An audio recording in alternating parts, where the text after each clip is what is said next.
stalk, the leaf, or the fruit. It's part of an herb that's basically been dehydrated.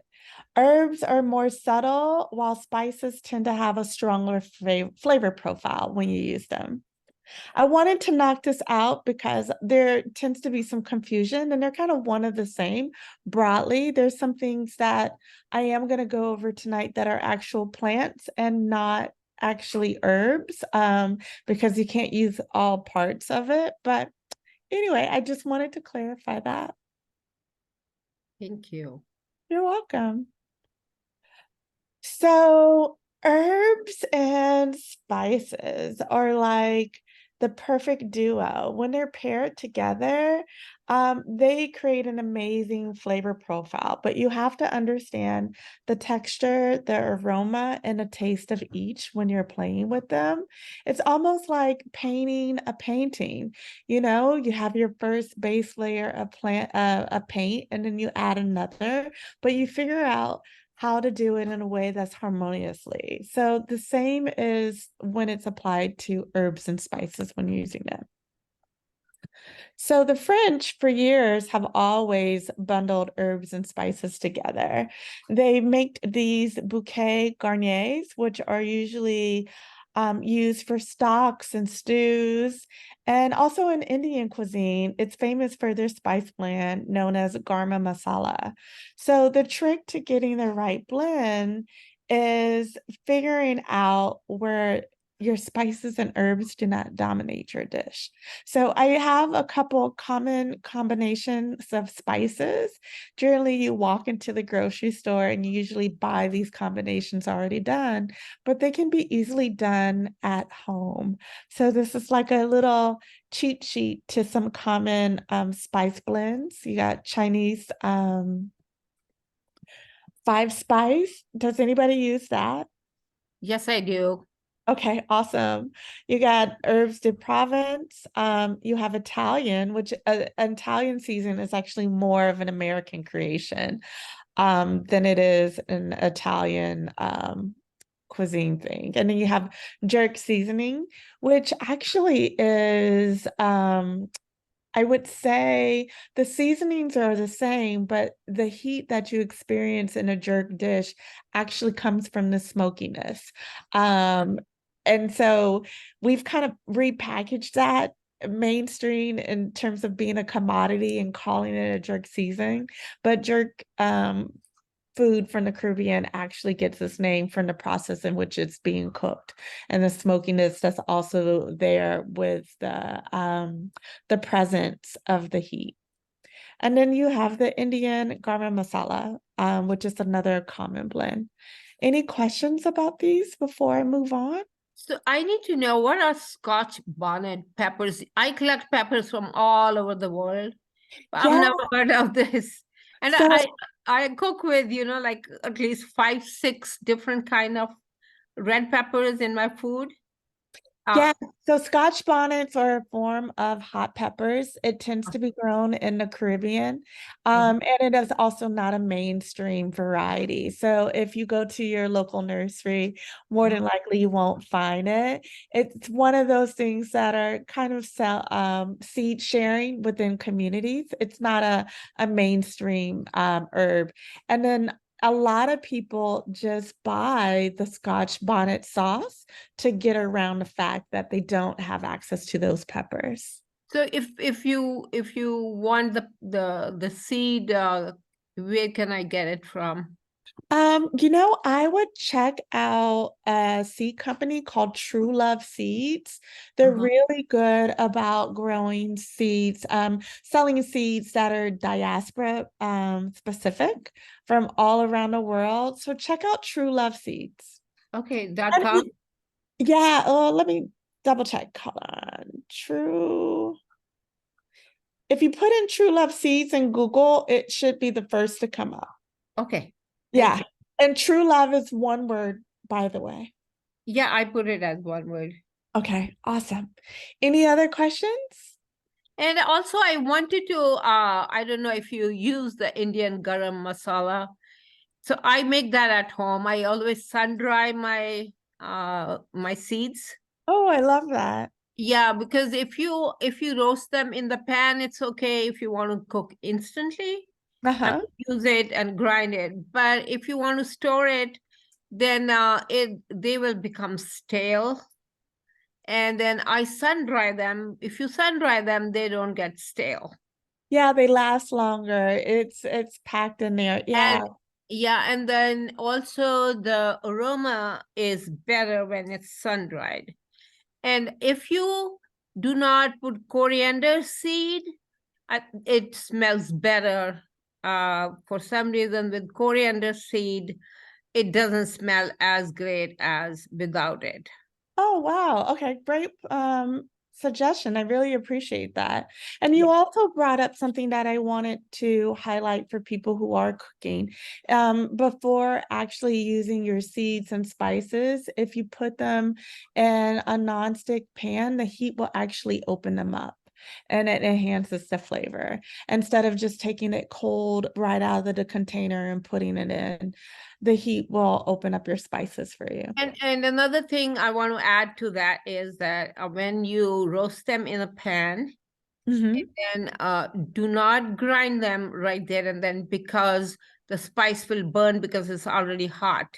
And when you put it through the grinder, it burns it more. So you Exactly. let it cool down before you put it through the grinder, or you put it in the pestle and grind it with a stone. Thank you for that. I generally do it with the stone. Yeah, I prefer the stone too. Yeah, it retains its the natural flavor. State. Yeah. All right. So we're going to get straight into a couple of my favorite herbs and spices that I like to grow.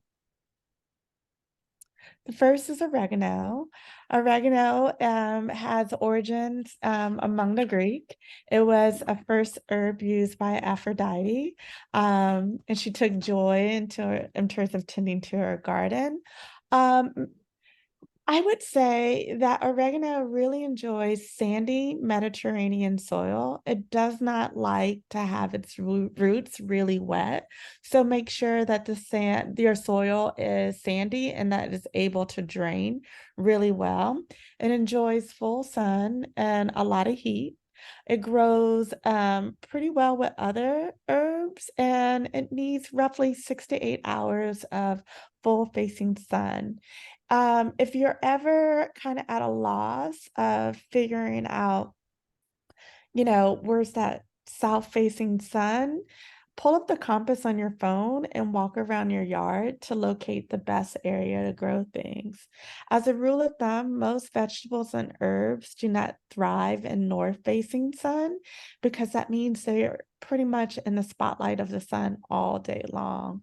And ideally, you want not full day, not 8 hours of sun bearing down on a plant, especially here in Southern California, where we don't have a lot of clouds. So there isn't a lot of protection.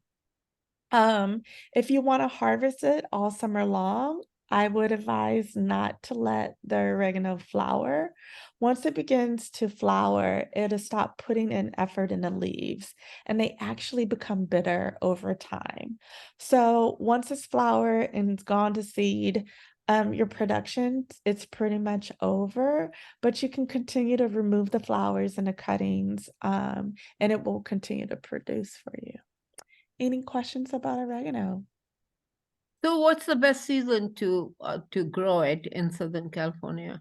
We're lucky where we can pretty much grow it all year round. Oh, okay. Nice to know. Yeah, we can grow it all year round. It's pretty hardy enough to withstand the cold nights, and so if you have it in a raised bed or a pot, it'll hold up pretty well. Because the sun, our sun is relentless and it heats up the soil and gives it almost a little blanket of protection. That's good to know about not letting it flower. I wonder if that's the same case for like mints, most mints. Do you know? Oh, mints are like a weed. What happens with mint is that it gets really woody. And at Mm. that point, you just need to cut it down and start over. Don't worry. It's invasive. It will come back. But as soon as your stalks are really woody and tall, it is time to cut back. Now, I haven't checked to see if there's a difference in flavor profile, but definitely woody stems is like it's over. It's time to trim back. Okay. Yeah, Great. definitely with Tulsi basil, which is in the mint family, like the flavor changes significantly. It's like normally a pretty gentle flavor, and then after it flowers, I've noticed that it gets pretty bitter. Good to know. Good to know. So the next is sage. It's been around since the beginning of the time. Egyptians actually used it for fertility. The Greeks and Romans used it as a preservative for meat, and the Romans actually used it as a ceremonial herb. Sage does not like to be indoors, and nor does it like to have its roots moved. So it's best to be grown and sown in soil. Um, and I would say trim it back is another plant that can get really woody for you, especially once it's gone to flower. So you do have to trim it actively. Any questions about sage or comments? No, I'm not at this point. All right. All right, turmeric. I get really excited about turmeric, but not, I mean, it's an amazing spice and herb, but also the flower on it, it's just stunning and beautiful. It is an ancient spice that has been celebrated all around the world. One of the reasons why it's really popular is because it has curcumin in it, which has a lot of healing and anti-inflammatory principles. Um, I would say it could rival with ibuprofen in terms of helping reduce inflammation in the body. In Indian culture, turmeric goes far beyond medicine. The Hindu religion sees turmeric as auspicious and sacred. Native to southern India and Indonesia, turmeric is widely cultivated on the mainland and in the islands of the Indian Ocean. Um, and it was actually used as a perfume at some point in time. It should be planted in the spring. It is easy to grow in pots and bags. I actually have a mini greenhouse and I have them in stacks and they do very well. Um, the photo on the top is a picture of turmeric that I grew a couple years ago. Um, it grows horizontally, so keep that in mind that your pot should be wide and shallow, and kind of deep because it is a root plant.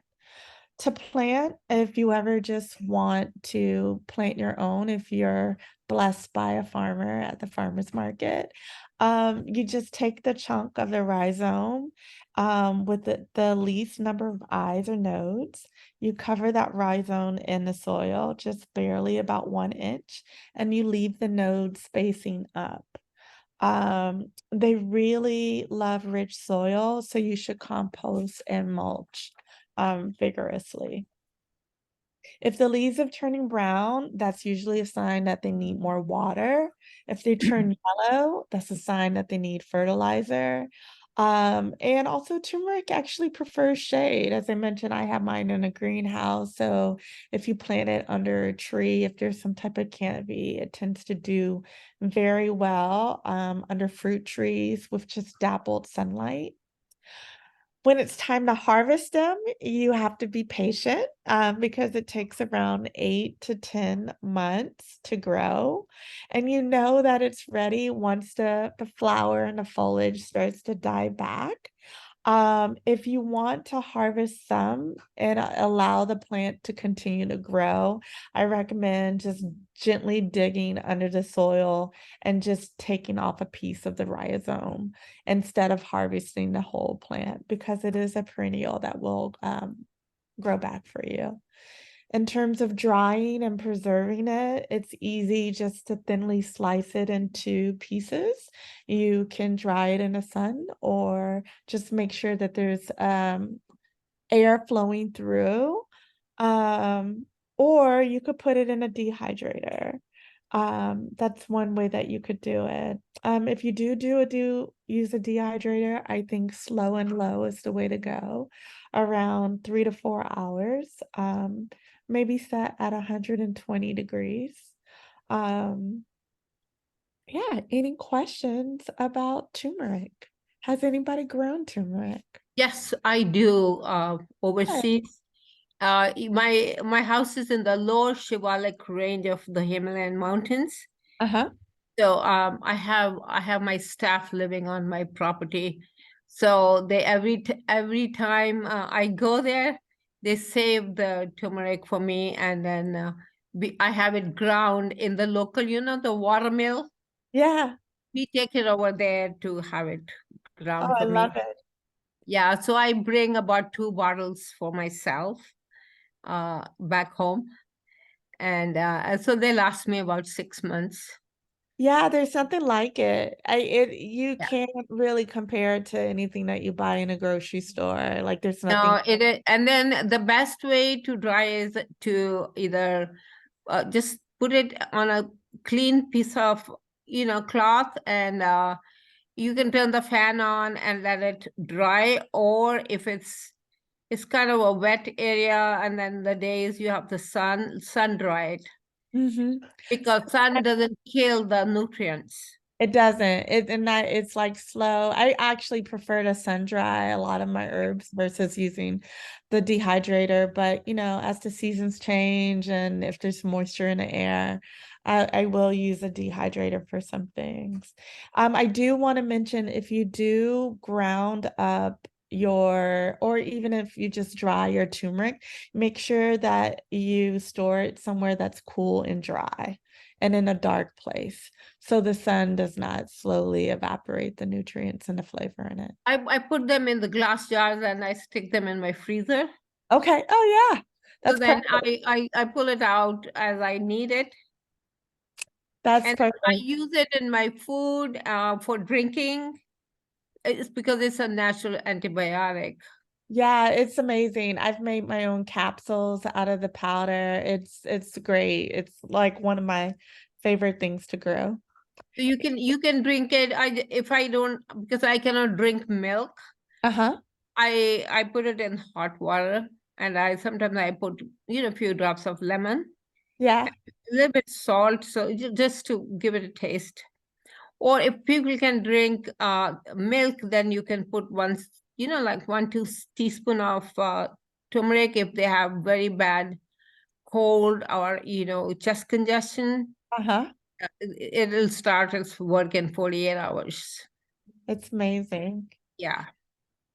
And Um, and add honey to it. uh, Yeah. So that way it'll make your throat and all the lining inside repair it while it's acting as an antibiotic.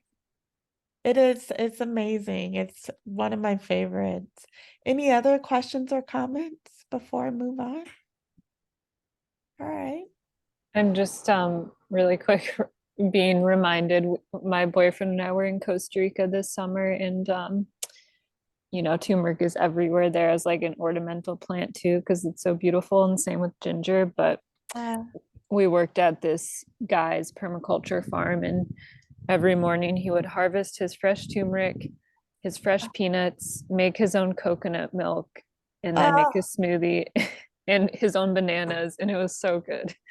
oh, that's the life. That Yeah. is life.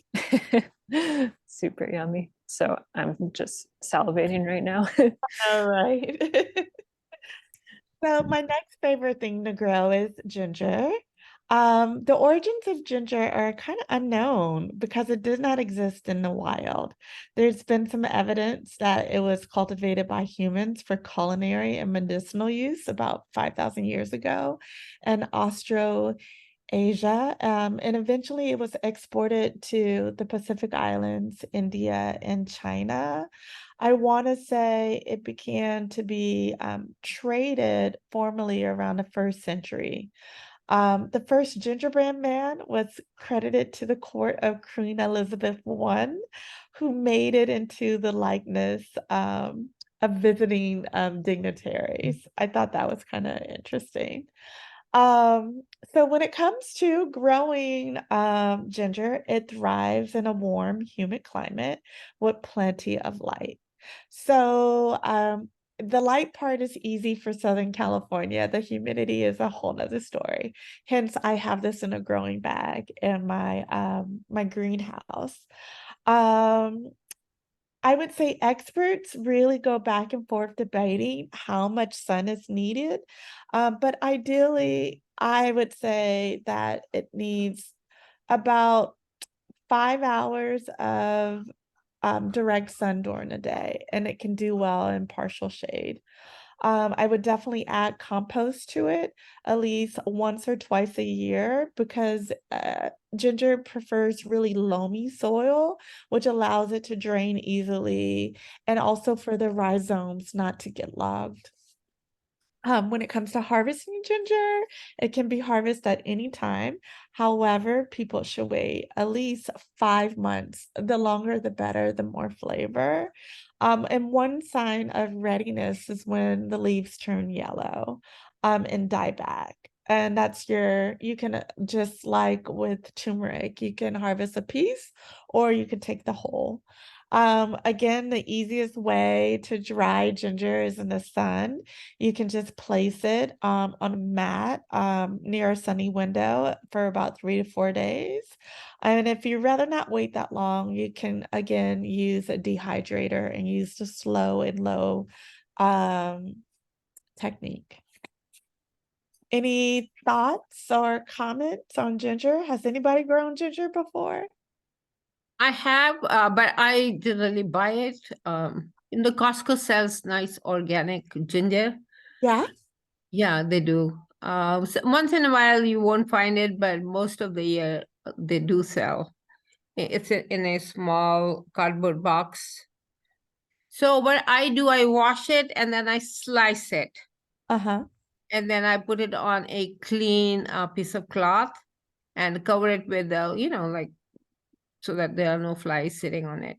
Yeah, paper towels are really nice or a cheesecloth. I generally use the mesh, like a mesh umbrella. Uh-huh. So, like the food cover. Yes. So when it's dry, I have very little left now because I use dry ginger in a lot of things. I use it for my morning tea, and I to make the herbs, like combine the herbs, and then make my tea if somebody's sick with chest infection. So that's the best way to dry it when you slice it thinly, and Uh-huh. it is faster. And then just store it in the glass jar, and never in plastic. Yeah, I would definitely not advise using plastic for any of your herbs. Ideally to use glass jars and also always keep them in a cupboard in a dark area. The sunlight is not your friend. Like you, I drink ginger at least twice a day. Like I love ginger and it's readily a part of my diet and doesn't last long. Usually whatever I grow doesn't last long. It disappears pretty quickly as well. So the next thing I wanted to highlight was saffron. Has anyone taken a stab at growing saffron? I want to grow, but I don't know how to. It is I'll give you the skinny. I visited a saffron farm in Morocco when they were harvesting, and I got super excited because Morocco is still very much on the same equator grid as us with Mediterranean weather. So that inspired me to get seeds and to bring them back. So the photo that you see on the top is one of the crocuses that I grew. I personally enjoy growing saffron because it is very expensive. You can get cheaper parts in a grocery store, but 100% real saffron will cost you somewhere between $25 for a very small jar.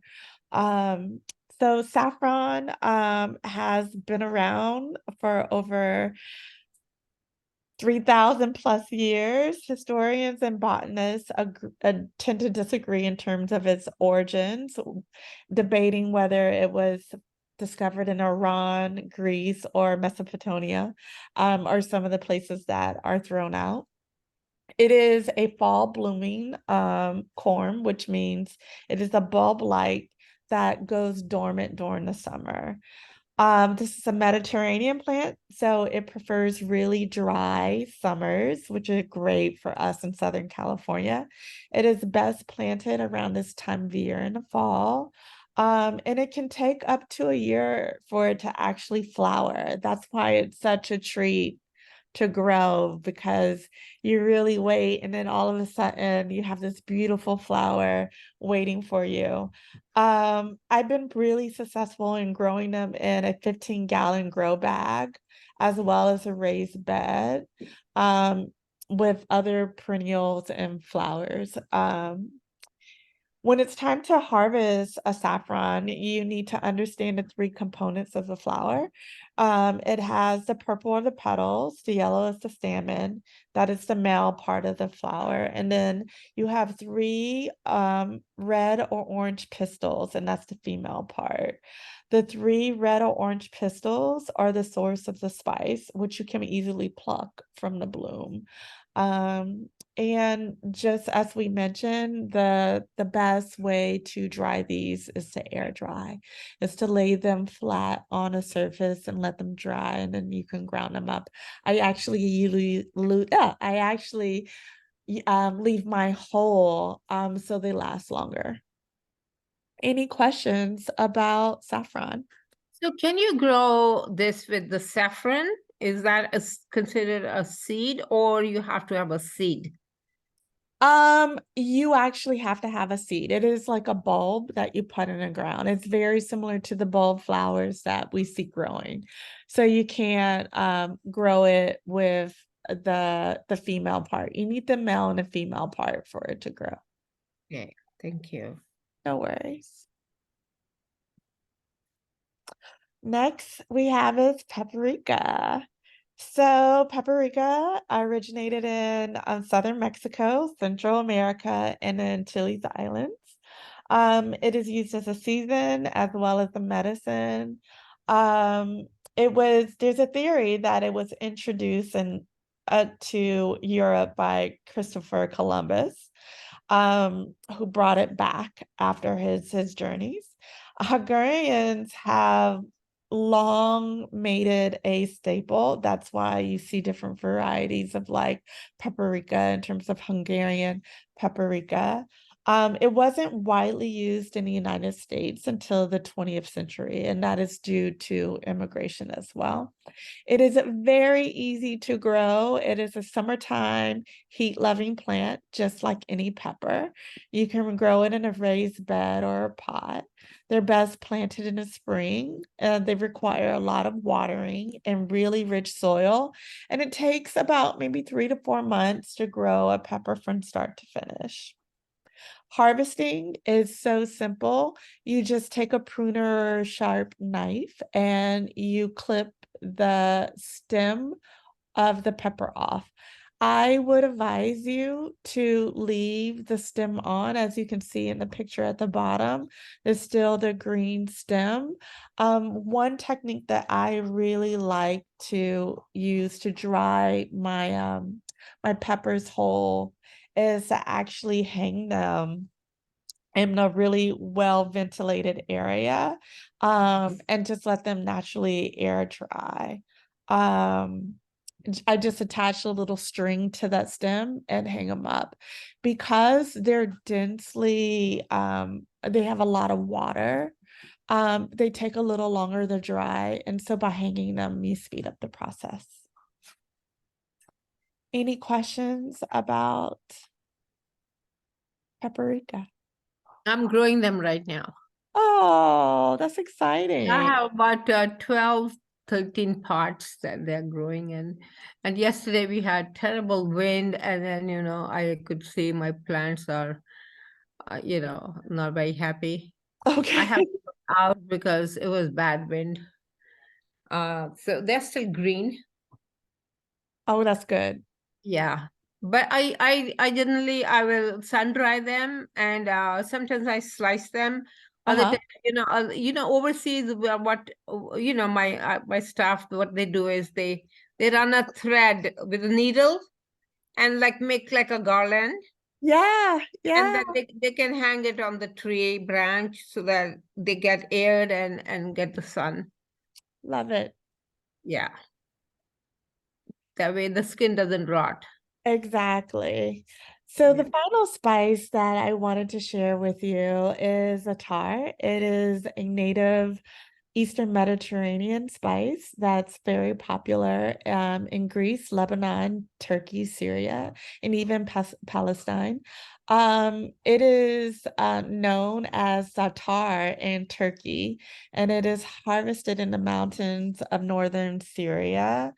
It is actually widely endangered in Turkey because of the demand, as well as the chronic soil erosion and global warming issues that they're having. So, um, we're lucky enough to be able to cultivate it and grow it here in Southern California very easily. It grows similar to any other hardy perennial Mediterranean herb like oregano or thyme. It prefers full sun, dry soil, and no fertilizer is actually needed. It's a really low maintenance plant that you can put in a pot or a container. Once the plant is mature, you can start to slowly harvest off of it. And as I mentioned, it's a perennial, so you don't have to remove the whole plant. You can easily just cut and take whatever you need. I actually like to dry my za'atar, air dry it, but also keep it on the stalks and not actually pull the leaves off. Um, it just makes it easier to process later. Does anybody grow za'atar? I haven't grown, but I use it all the time. Same. It's an expensive herb. I tend to like lean into the things that are expensive, and just grow them myself. The quality is better, and you also don't have the high expense associated with it. So any I've other never I've never heard of this herb. What kind of dishes do you cook this It's with? mainly in Mediterranean dishes. Some people sprinkle it on hummus. Some people use it to marinate meats. It was widely popular, I would say, the last 3 or 4 years. A lot of mainstream chefs and food magazines made it really popular, but it is a mainstay in Mediterranean dishes. Hmm, interesting. Any other questions? No, thank you. Okay. Well, we have hit the the time for questions. We are down to 15 minutes. If you have any questions or even if you have anything that you want to share, the floor is open.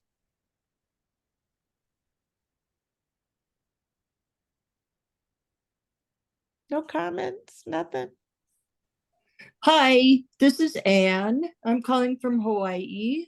Hi, This Anne. has been this has been very interesting, and I'm here with my friend Linda. I grow herbs and sell them up at the market, in the Okay. farmers market. Um, and the area that I live in is very hot, very dry, Hmm. and can be very windy. So I would love to give the saffron a try. And I'm wondering where I might source some of the bulbs or Mm, seeds for it. let me I'm going to put my email in the chat. I actually got my bulbs from a Moroccan farm. I don't know if they sell, but I'm going to give you my email. Please email me and I will follow up with you with some possible sources. Mesa also, we have a partnership with a seed company called Baker Creek Seeds, and they do sell saffron. So I just put it in the chat, and they have really good Baker Creek like breeds for really good like heritage varieties. So that could be a good Oh, awesome. option. Thank you, Sarah. That's great. The other question I had is we tried to do some ginger, and actually it was very successful. But it died back after the first year. So Okay. is it considered perennial, or is it, sorry, go ahead. It is a perennial. The question is, did you harvest all of your rhizomes? Because if you leave a considerable amount, it will continue to produce. It'll die back, but it will come back and produce more. The trick is not taking a lot. Okay. I didn't take it all, Okay. but the weather here can be just really intense. So I'm finding, sometimes stuff dies back in the summer and then I have to start over again in the fall. Yeah, I would say isolate it. Try it in a grow pot first to just kind of get an idea about the soil and what it needs and to kind of monitor it, why it's being picky. Okay. Thank you. You're welcome. Any other questions or comments that anyone wants to? Well, it's been a complete pleasure. Thank you for supporting us. Yeah, thanks Danae, and thanks everyone who's here. If you feel inclined, this is a donation sliding scale event. So I'm going to put Mesa's Give Lively donation page in the chat. If you want to donate, we welcome that, and it helps support this program, but we'll keep it going. And do you remember what next month's is, Danae or Em? I don't remember what next month is. Let me look. Give me a second. We're subcoastal tropical desert.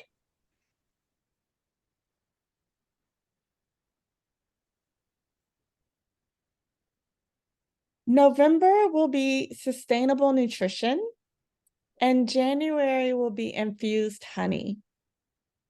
Exciting. Yeah, and these will be every last Wednesday of the month, these webinars, except for December because the holidays. Did I say Wednesday or Monday? I think you said Wednesday, but yeah, the last. I meant to say Monday. Sorry, everybody. Okay. Is that okay? Yeah. No worries. Well, thank you. Everyone have a great week. Thanks so much. Bye. Thanks, Danae.